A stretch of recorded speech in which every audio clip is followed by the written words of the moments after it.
Soalan apa kena fikir dulu sebelum start buka kedai makan? Saya ni tak ada pengalaman buka kedai makan, tapi saya duk perhatikan dari dulu lagi game kedai makan ni kan.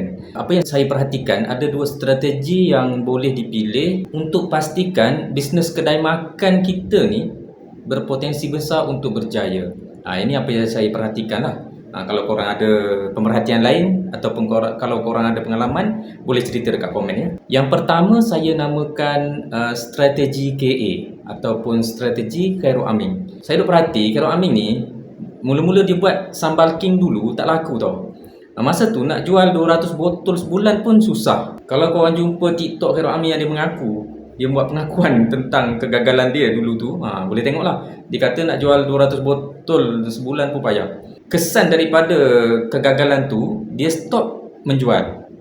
Dia patah balik, dia fokus buat konten, memasak selama lebih 3 tahun. Masa tu lah kalau korang ingat balik, dia punya follower dia ramai untuk tengok video dia dan boleh kata cecah jutaan follower lah. Bila follower dia ni dah ramai, cecah jutaan followers, barulah dia launch sambal nyet. Satu produk je. Tapi sebab followers dah terlalu ramai, bila dia launch satu produk je, jualan dia meletup.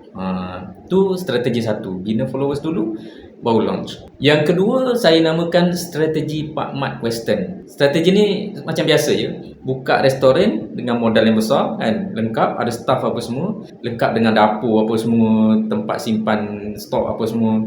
Lepas tu sediakan bajet marketing yang besar untuk promote kedai dia ni. Macam Pak Western dia guna artis kan, jemput artis, TikToker terkenal dan siapa-siapalah. Kalau ada je individu yang viral, dia akan jemput. Korang perasan tak?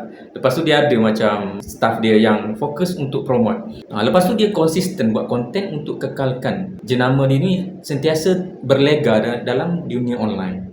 Nampak tak? Dua strategi yang saya nampak lah. Yang pertama, bina followers dulu, baru jual produk. Yang satu lagi, buka kedai dulu, baru buat marketing. Tapi dengan kos yang besar lah. Jadi sebelum korang nak buka kedai makan ni, jangan tanya nak ikut strategi mana satu. Tanya dulu strategi mana yang sesuai dengan modal dan kemampuan yang korang ada. Lepas tu barulah buat keputusan. Kalau saya lah kan, saya akan pilih strategi bina follower dulu, buat konten dulu. At least tak sakit kepala nak hadap macam-macam kerenah staff apa semua. Okay? Dan kos pun lagi rendah. Okay? Itulah idea saya. Kalau korang ada idea lagi bernas macam apa yang kena fikir dulu untuk buka kedai makan ni, boleh tinggalkan komen korang dekat ruangan komen.